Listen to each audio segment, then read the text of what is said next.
10 دنوں کا اعتکاف. حدیث پاک کے اندر آتا ہے کہ جس آدمی نے رمضان المبارک کے آخری عشرے کا اعتکاف کیا، اللہ رب العزت اس کو 2 حج اور 2 عمرے مقبول کا ثواب عطا فرما دیتے. اگر پاکستانی کرنسی کے اندر دیکھا جائے تو یہ کم سے کم 30 سے 35 لاکھ روپے کا ہمیں پروفٹ بنتا ہے. یہ اگر ہم 30-35 لاکھ لگا کر 2 حج اور 2 عمرے کریں تو ہمیں پتہ نہیں ہوتا کہ وہ قبول ہوا یا نہیں ہوا. کسی کو پتہ نہیں ہوتا ہے کہ قبول ہوا یا نہیں ہوا. لیکن رسول اللہ صلی اللہ علیہ وسلم نے فرمایا کہ جو مسلمان آخری عشرے کا اعتکاف کرے گا، اللہ رب العزت اس کو 2 حج اور 2 عمرے مقبول کا ثواب عطا فرما دے گا. اور اس کی سب سے بڑی فضیلت والی بات کیا ہے کہ میرے اور آپ کے پیارے محبوب صلی اللہ علیہ وآلہ وسلم، آپ جب مدینہ کے اندر تشریف لائے تو آپ نے ہر سال اعتکاف فرمایا ہے. یہ آپ علیہ الصلوۃ والسلام کا طریقہ ہے. آپ علیہ الصلوۃ والسلام کی نقل کرنی ہے کہ رسول اللہ صلی اللہ علیہ وسلم چونکہ آپ مسجد کے اندر بیٹھا کرتے تھے 10 دن کے لیے، ہم بھی مسجد کے اندر 10 دن کے لیے اعتکاف کے اندر بیٹھیں گے. اور اعتکاف کا معنی کیا ہوتا ہے کہ کسی جگہ سے چمٹ کر بیٹھ جانا. کسی جگہ سے چمٹ کر بیٹھ جانا، مسجد کے اندر آ کر بیٹھ جانا، اس غرض سے کہ ہم ان 10 دنوں کے اندر اللہ رب العزت سے اپنے گناہوں کی معافی کروا کر جائیں گے. ہم ان 10 دنوں کے اندر اللہ رب العزت سے اپنے گناہوں کی معافی کروا کر جائیں گے. اور اس کے اوپر اس کے علاوہ کیا اجر ہے؟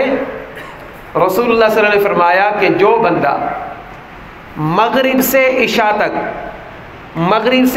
تک اعتکاف کرتا ہے، جو بندہ مغرب سے عشاء تک اعتکاف کرتا ہے، رمضان کے اعتکاف کے نہیں، نارملی مطلق اعتکاف کرتا ہے، مسجد کے اندر آیا اعتکاف کی نیت کر لی. ویسے بھی یہ مسنون طریقہ ہے کہ جب ہم مسجد کے اندر داخل ہوتے ہیں اللہم افتح لی ابواب رحمتک، یہ دعا جب پڑھی، اس کے ساتھ ساتھ ہم یہ اعتکاف کی نیت بھی کر لیں کہ یا اللہ میں اعتکاف کی نیت کرتا ہوں.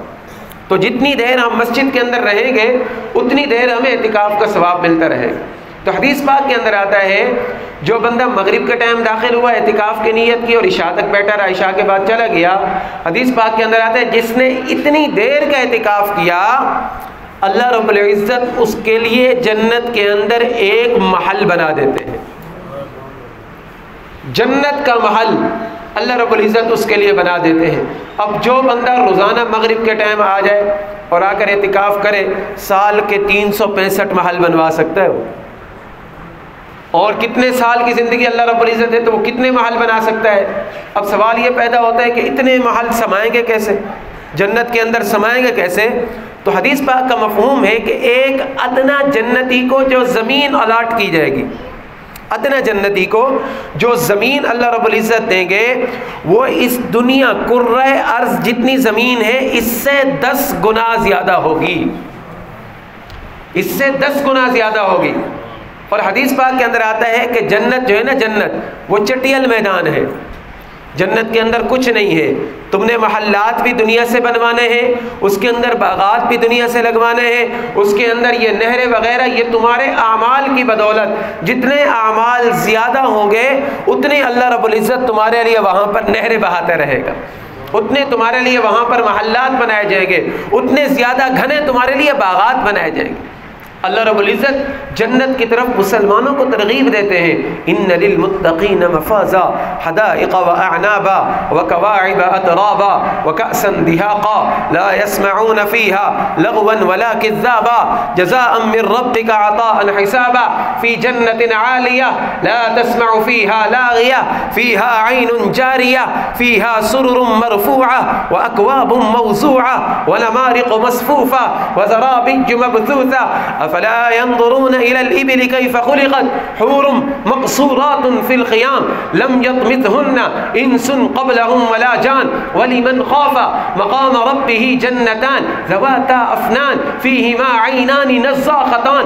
ایک ایک چیز کی اللہ رب العزت نے جنت کی ادا کی، قرآن کے اندر تعریف کی ہے اور مسلمانوں کے دلوں کے اندر شوق پیدا کیا ہے کہ تم جنت کے اندر جانے والے اعمال کر کے آؤ. اس لیے میرے بھائیوں، یہ جب تک ہمارے پاس سانس ہے تب تک ہمارے پاس چانس ہے. یہ رمضان المبارک کے لمحات جو چل رہے ہیں ان کے اندر سے ہم فائدہ اٹھائیں. اللہ رب العزت کو راضی کرنے والے اعمال کریں۔ اگر پیچھے ایام ہمارے غفلت کے اندر گزر چکے ہیں تو اب غفلت کو ہم دور کر دیں۔ اب آخری عشرہ قریب آ چکا ہے اور آخری عشرے کے اندر اعتکاف کرنے کی نیت کریں۔ رسول اللہ صلی اللہ علیہ وسلم آپ آخری عشرے کا ہمیشہ اعتکاف فرمایا کرتے تھے۔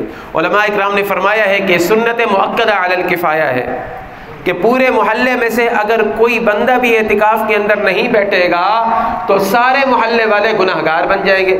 اگر کوئی ایک بندہ بھی بیٹھ جائے گا تو باقی محلے والوں پر گناہ نہیں ہوگا، لیکن یہ جو اجر بتائے جا رہے ہیں وہ اکیلے اعتکاف میں بیٹھنے والے کو ملے۔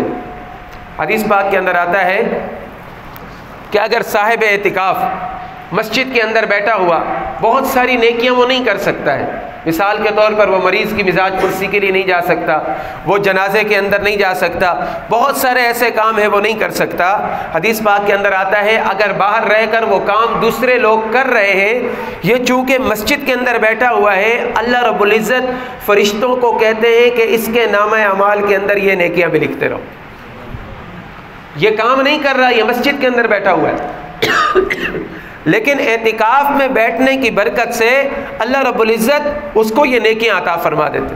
اور اس طرح ایک حدیث پاک کے اندر آتا ہے کہ جو مسلمان ایک دن کا اعتکاف کرتا ہے، جو مسلمان ایک دن کا اعتکاف کرتا ہے، اللہ رب العزت اس کو جہنم سے 3 خندقیں دور فرما دیتے ہیں۔ 3 خندقیں جہنم سے دور فرما دیتے ہیں۔ وہ عام خندق نہیں، پوچھا گیا وہ کون سی خندق ہے؟ فرمایا ایک خندق کی مسافت اتنی ہے جتنی زمین اور آسمان کے درمیان کی مسافت ہے، جتنی زمین اور آسمان کے درمیان کی مسافت ہے، اتنا اللہ رب العزت اعتکاف کرنے والے کو جہنم سے دور فرما دیتے ہیں۔ اور پھر حدیث پاک کے اندر آتا ہے کہ جس بندے نے اللہ کی رضا کے لیے اعتکاف کیا، وہ جب اعتکاف کر کے اپنے گھر میں واپس جاتا ہے اس کی مثال ایسی ہے جیسے ماں کے پیٹ سے ابھی پیدا ہوا ہے، یعنی جیسے جو بچہ ماں کے پیٹ سے پیدا ہوتا ہے اس کا کوئی گناہ نہیں ہوتا۔ اعتکاف کرنے والے کی مثال بھی ایسی ہوتی ہے کہ جب مسجد کے اندر، مسجد کے ماحول میں 10 دن ذکر اذکار کے اندر، تلاوت قرآن کے اندر، نوافل کے اندر، اللہ کو راضی کرنے والے کاموں کے اندر گزار کر جب جاتا ہے باہر تو اللہ رب العزت اس کے پچھلے سارے گناہوں کو معاف فرما دیتے ہیں۔ تو ہم میں سے تو ہر بندہ یہ چاہتا ہوگا کہ میرے نامہ اعمال سے گناہ ختم ہو جائیں، تو پھر چاہیے کہ آخری عشرے کے اندر جو اعتکاف آ رہا ہے اس کے اندر ہم اعتکاف کی سنت کو زندہ کرنے کی کوشش کریں گے نا انشاءاللہ۔ اور اس طرح آخری عشرے کی جو طاق راتیں آ رہی ہیں 21، 23، 25، 27 اور 29، پہلے تو پورا عشرہ جاگنے کی کوشش کریں، ورنہ کم سے کم ان طاق راتوں میں جاگنے کی کوشش کریں، ان طاق راتوں میں جاگنے کی کوشش کریں۔ ہو سکتا ہے کسی سال یہ طاق رات جو ہوتی ہے لیلۃ القدر کی رات، اللہ اس کو گھماتے رہتے ہیں، یہ ہر سال ایک رات میں نہیں آتی، کبھی یہ 21 کی رات کو آ جاتی ہے، کبھی یہ 25 کی رات کو آ جاتی ہے، کبھی یہ 29 کی رات کو آ جاتی ہے، کبھی یہ 23 کی رات کو آ جاتی ہے۔ اور مسلمانوں کا اللہ رب العزت کے حضور بار بار پیش ہونا یہ اللہ کو بڑا پسند آتا ہے کہ یہ لیلۃ القدر کی طاق کے اندر، لیلۃ القدر کی تلاش کے اندر آج بھی اللہ رب العزت کے سامنے کھڑے ہیں، کل بھی اللہ رب العزت کے سامنے کھڑے ہیں، اور ہمارا ہر رات میں کھڑا ہونا وہ بھی کبھی ضائع نہیں جائے گا، اس کے اوپر بھی اللہ رب العزت اجر عطا فرماتے ہیں۔ اس لیے میرے بھائیوں، رمضان المبارک کے جو لمحات گزر چکے 100 گزر چکے، اب پیچھے 11 یا 12 دن رہ چکے ہیں، ان 11-12 دنوں کے اندر اللہ رب العزت کو راضی کرنے والے کام کریں۔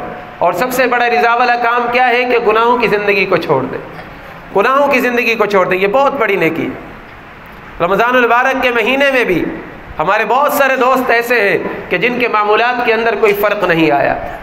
اگر معمولات میں فرق نہیں آیا، رمضان المبارک نے جا کر اللہ رب العزت کے حضور ہماری شکایت کر دی کہ اللہ میں تیرا مہمان اس مسلمان کے گھر پر گیا، اس کے کھانے میں، پینے میں، سونے میں، جاگنے میں اور معمولات میں کوئی فرق نہیں آیا، اس نے میرا کوئی استقبال نہیں کیا، رمضان المبارک نے جا کر ہماری شکایت کر دی، تو میرے بھائیوں پھر ہمارا کیا بنے گا؟ حدیث پاک میں آتا ہے، رسول اللہ صلی اللہ علیہ وسلم فرماتے ہیں رمضان اور قرآن یہ بندے کے بارے میں قیامت کے دن اللہ کے سامنے سفارشیں کریں گے، سفارشیں کریں گے، جھگڑا کریں گے۔ وہ کس طرح کا جھگڑا ہوگا کہ جس نے رمضان اور قرآن کی قدر کی ہوگی، اگر اس کے متعلق اس کے اعمال کی بدولت جہنم کا فیصلہ ہوگا تو رمضان اور قرآن اس کے سامنے آڑ بن جائیں گے، رمضان اور قرآن اللہ رب العزت کے حضور سفارش کریں گے کہ اے اللہ ہم اس کے پاس گئے تھے، اس نے ہماری قدر کی تھی، ہم اس کی سفارش کرتے ہیں، اس کو جنت کا داخلہ عطا فرما دیں۔ اور حدیث پاک کے اندر آتا ہے رسول اللہ صلی اللہ علیہ وسلم نے فرمایا کہ جس کی سفارش رمضان اور قرآن کریں گے اللہ رب العزت اس کے حق میں سفارش قبول فرما کر اس کو جنت میں داخلہ عطا فرما دیں۔ اس لیے ہمیں چاہیے کہ ہم رمضان المبارک کو اور قرآن کریم کو اپنا سفارشی بنائیں۔ اگر اب تک قرآن کو تلاوت کے لیے نہیں کھولا تو آج ہی یہ تہیہ کر لیں، آج سے ہی کوشش کر لیں قرآن کو کھولیں، قرآن کو پڑھیں، قرآن کا 1 سپارہ 2 سپارہ 3 سپارے جتنی ہو سکتی ہے تلاوت کریں، اس سے انشاءاللہ ہمارے دلوں کے اندر نور پیدا ہوگا۔ اور افطاری کے وقت اللہ رب العزت تمام مسلمانوں کو روزے رکھنے کی توفیق عطا فرمائے۔ میں بار بار یہی کہوں گا، ہم اور کچھ نہیں کر سکتے قرآن کی تلاوت کر کے اور افطاری کے وقت روزہ رکھ کر اپنے فلسطینی بھائیوں کے لیے ہم دعا کر سکتے ہیں۔ ہم صرف دستے سوال دراز کر سکتے ہیں اللہ رب العزت کے حضور کہ اے اللہ ہم نے یہ جو ٹوٹی پھوٹی عبادتیں کی ہیں ان کو قبول فرما کر ان عبادتوں کے صدقے ہمارے فلسطینی بھائیوں کے حال کے اوپر رحم فرما دے۔ اللہ رب العزت سے دعا ہے جو معروضات پیش کی اللہ تعالی عمل کرنے کی توفیق عطا فرمائے۔